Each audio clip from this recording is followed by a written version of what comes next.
So today we're talking to Orli Fridmann, who is the author of an article on unstructured encounters, daily encounters Serbs in Kosovo after the 2008 Declaration of Independence. So Orli, what kind of encounters are you looking at in your study? Okay, so this test is actually part of a larger research project that I conducted. It initially looked at what I call structured encounters between mostly Serbs from Serbia and Albanians from Kosovo. And these are mostly, I call them structured because this is the form of what we're familiar with what we call dialogues in literature of peace research and conflict studies. So encounters that are sort of initiated by a group. I looked at mostly local NGOs who are doing these encounters. And over the course of my research, I actually started thinking in addition about sort of additional forms of encounters. Eventually what I start thinking about is unstructured daily encounters. And these are encounters that are happening not because any local NGO or international NGO came and invited people in and said, let's sit and talk about multi-ethnicity in Kosovo, but rather out of what I see as everyday needs of ordinary people. And so the focus is very much on also sort of encounters between ordinary people and not necessarily political elites, which is what I think most of the literature focuses on. So where do they take place? Because you're looking mostly, of course, also of encounters of Serbs from Kosovo with Albanians from Kosovo. So that's different than this kind of Serbia-Kosovo dialogue, which NGOs have mostly focused on.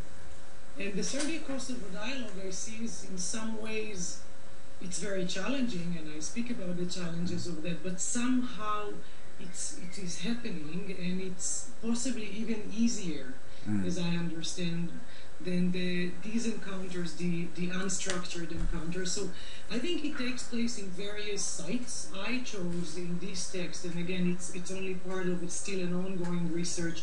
I chose just to look at the city of Pristina, and I chose to mostly look at people who are commuting daily from Gračanica, who is about 5 kilometers away from Pristina, so about a 10 minutes car ride. And people who are actually entering the city on a daily basis for various needs and various sort of from going to work in the office to going to study on campus. And another side that is a little bit less developed in the article, and I hope to develop it in the future, is also those encounters that happen on the border crossing, which I find extremely interesting in those people who actually cross the border on a daily basis again. So these are kind of encounters that are happening in a most ordinary matter, I would say. So because again, quite a significant number of Serbs from Gračanica do commute to Pristina to work in the state institutions primarily and get services. So how would you characterize this encounter with Albanians, which of course in the imagination in Serbia but elsewhere is often very much kind of primarily defined through conflict and tension, but you're pointing out in your article this kind of everyday nature to it, which is a normality in many ways. How does it look like? And exactly that's, I wanted to look at what I began to see, which are sort of daily encounters that go beyond the portrayal of what we, say, read about Kosovo, especially in Serbia. There is very little actually that you can get about this aspect of everyday life of Serbs in Kosovo, let alone of Albanians, of course. How does it look like? I think it changed significantly over time, and that's again something I point as actually a challenge in conducting fieldwork in Kosovo and writing about such practices. I've began looking at it very early on, so even sort of right after the war, very carefully, throughout my own experience in work. But even sort of looking at the difference of before independence and right after independence. So I think the levels of fear and freedom of movement is something that I can see the change that is occurring. I think fear is still very present, and yet you can see slowly markers of change. And so I think for some people they will still not enter Pristina and not sort of have this practice of even taking your lunch break or a cafe and engaging with the people, but you see more and more of that. So that's what I try to show in the analysis of the data I collected. For example, people who commute daily and work in Pristina, and anyone who spends time in Pristina knows the lunch break, the time of the lunch break that everyone is out and the cafes are full. So these are places where people can sort of engage and interact. I had a number of visits to the American University of Kosovo, where you can see the cafeteria as a site of people meeting, or the classroom, or the sort of outside the space, and these are all encounters that are happening even like in a very delicate manner, I would say. So one can ask what exchange actually happens between people, what people talk about, what people laugh about, what people do not talk about. There's a lot of the unspoken, I would say. If you work with people on a daily basis together and events happen, and people were referring to that in interviews of when things are happening and they're in the headlines. How do you negotiate that in a joint workspace?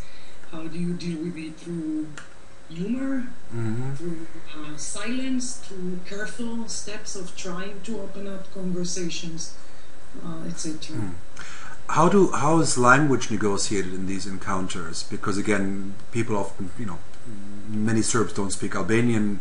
Younger generation of Albanians don't necessarily speak Serbian. How does that work in these encounters?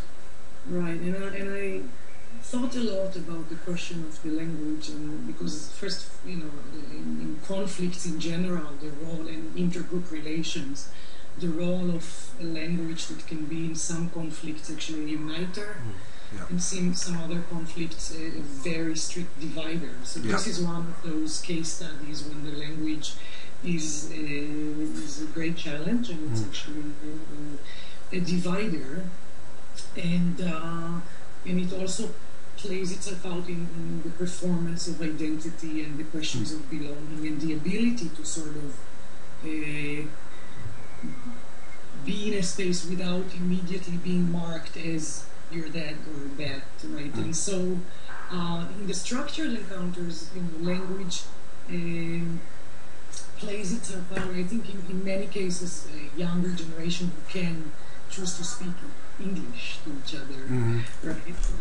And if not, there's the question of translation, and even, of course, translation can become extremely political. Right, yeah. As we know from some discussions from RECO and sessions as such. The unstructured encounters, it's actually, I think everyone I spoke to spoke about the need to understand more Albanian, the scarcity of not understanding, of not being able to be part of that new space of the post-intervention and also post-independent Kosovo. Some thoughts about learning Albanian, the possibility of that. But what I found very, very interesting is the choice sometimes. When do you, sort of the choice of revealing fully your identity or not, how it plays itself out through the choice of which language will I speak. Right.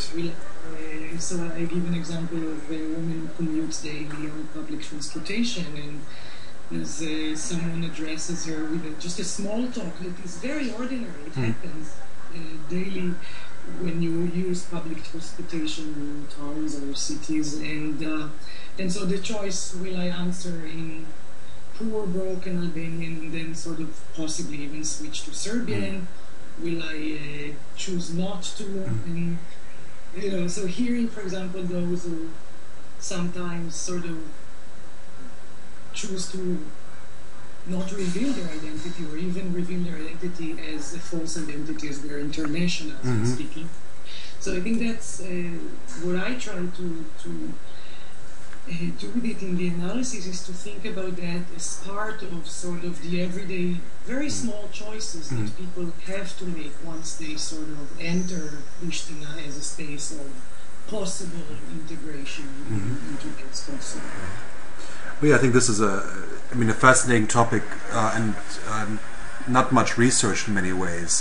There are all these encounters on different levels throughout the post-Yugoslav space where we know very little. We know a lot about the high politics and the structured encounters, but I think showing us that there are these negotiations which are complicated but which are there and which are probably very crucial, maybe more important than the political encounters, is, I think, really a great contribution. So, Orli, thank you so much for talking to us, and thank you so much for contributing the article to the journal. Okay, thank you, Florian.